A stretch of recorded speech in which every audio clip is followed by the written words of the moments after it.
Okay, boys and girls, we are going to finish off this one problem. Yesterday you learned these two formulas, namely that angular speed is equal to omega. Omega equals theta over t, or rotation, number of degrees. Number of degrees it's rotated over time. Velocity is the distance over time. And the relationship, if you were to use this formula, S equals R theta, you come up with this relationship. If we were to substitute these together and work them through, you get this relationship such that omega is equal to R, Velocity, is equal to R omega. Or namely that the velocity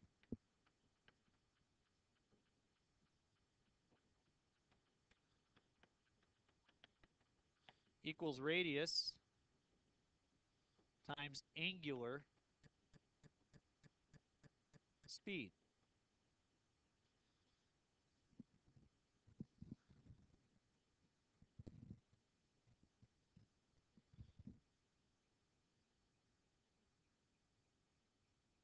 So it looks like my sheet moved around a little bit.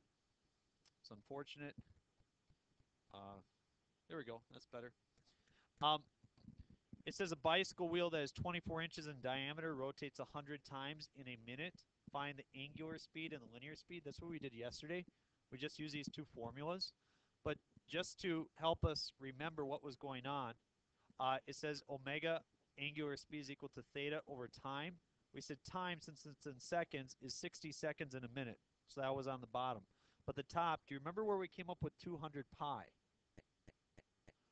One revolution is how much? 2 pi. And how many times did it revolve? 100 times. So that's why I covered 200 pi in terms of its angular measurement. So if we look at example 9, this is the last example we'll do before you get your assignment. It says that a paddle wheel has a radius of 0.3 meters. What is a paddle wheel? Paddle wheel is in the water and it turns, right? Connected to a boat.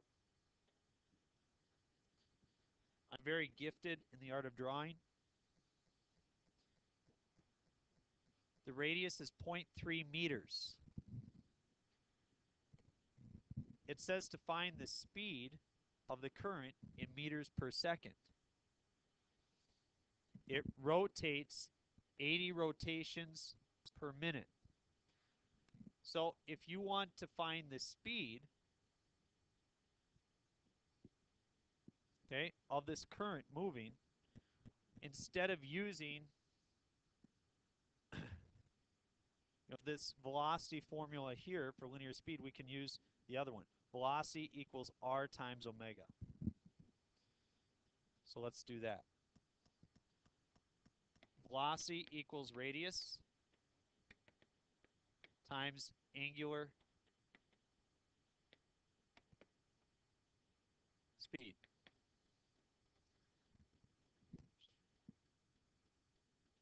Yep. And angular speed is, we have velocity is equal then to the radius, which is R, times angular speed, which is omega, otherwise written as theta over t.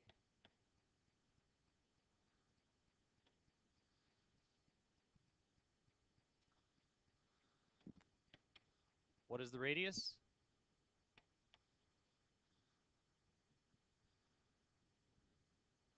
What is theta? Well, first of all, what's time? 60 seconds.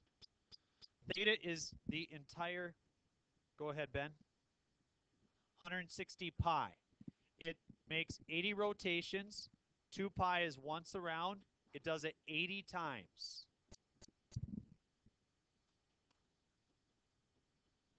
That's the total number of radians that it covers. And so if we multiply that out, 0.3 times 80 times 2 pi divided by 60,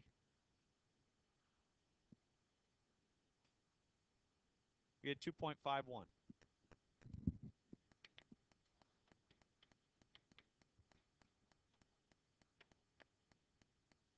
So again, the only thing that's somewhat confusing, I think, for people as we go through these problems is how do you figure out theta? And again, theta is not simply always just an acute angle. An acute angle, which we would think about, say the measurement of a triangle. Theta can be a number of revolutions. Okay, so 2 pi is 1 revolution. That's a big angle. That's 360 degrees, and that happens 80 times. So we could continue to go around and around the circle. Hey guys, for the test, when we get to that point, we're not going to cover a lot of problems based off of this. But given a formula and a basic word problem, you should be able to plug it in appropriately. Okay, so your assignment is as follows. It looks long, but those first questions, a lot of them are converting degrees to radians. I think on average, most people got through about question 45 by the end of the hour and second hour. So if you use your time wisely, you should be able to get pretty far.